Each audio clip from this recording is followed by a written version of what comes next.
હાલોલ નજીક તાજપુરા ગામે શ્રી નારાયણ બાપુના આશ્રમ ખાતે નારાયણ આરોગ્ય ધામ અન્નપૂર્ણા ટ્રસ્ટ અને વન વિભાગ પંચમહાલના સંયુક્ત ઉપક્રમે વિરાટ નારાયણ વનના નિર્માણ માટે 90 પ્રકારના 25,000 વૃક્ષોના વૃક્ષારોપણનો કાર્યક્રમ અખંડ નિરાહારી મહાયોગી પરમપૂજ્ય શ્રી દાદાગુરુના સાનિધ્યમાં ગુજરાત રાજ્યના મુખ્યમંત્રી ભૂપેન્દ્રભાઈ પટેલની અધ્યક્ષતામાં યોજવામાં આવ્યો। આ કાર્યક્રમમાં અનેક રાજકીય આગેવાનો સહિત મોટી સંખ્યામાં લોકો ઉપસ્થિત રહ્યા હતા। पर्यावरण અને માનવ સેવા એ જ પ્રભુ સેવાના આશય સાથે નારાયણ આશ્રમ ખાતે આ બીજું વન ઊભું કરવામાં આવ્યું છે। એક પેડમાં કે નામ એક પેડ નારાયણ કે નામ સાથે पर्यावरण અને પ્રકૃતિના જતન માટે શ્રી નારાયણ આરોગ્ય ધામ અન્નપૂર્ણા ટ્રસ્ટ દ્વારા શરૂ કરવામાં આવેલા વિરાટ નારાયણ વન અભિયાન અંતર્ગત અત્રે નિર્માણ પામેલા શ્રી વિરાટ નારાયણ વનના તમામ વૃક્ષોનો ઉછેર પંચમહાલ વન વિભાગની હાલોલ કચેરી દ્વારા કરવામાં આવનાર છે। મુખ્યમંત્રી સાથે આમંત્રિત મહેમાનો દ્વારા દીપ પ્રાગટ્ય કરવામાં આવ્યું હતું અને ભૂપેન્દ્રભાઈ પટેલ સાથે મહેમાનોએ વૃક્ષારોપણ કર્યું હતું।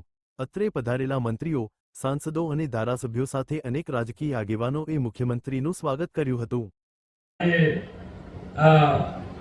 નારાયણ ટ્રસ્ટ જે છે, નારાયણ આરોગ્ય ધામ અન્નપૂર્ણા ટ્રસ્ટ, એમનો પણ એક ભાવ છે। હું હમણાં મારી પાસે એમની વિગત થોડી આપી હતી તો મેં જોયું એની અંદર કે જન સેવા એ જ પ્રભુ સેવા।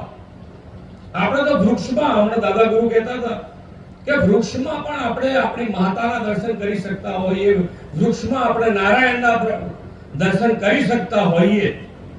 તો જન સેવા એ જ પ્રભુ સેવાના આશય સાથે આ ટ્રસ્ટ પણ કામ કરી રહ્યું છે।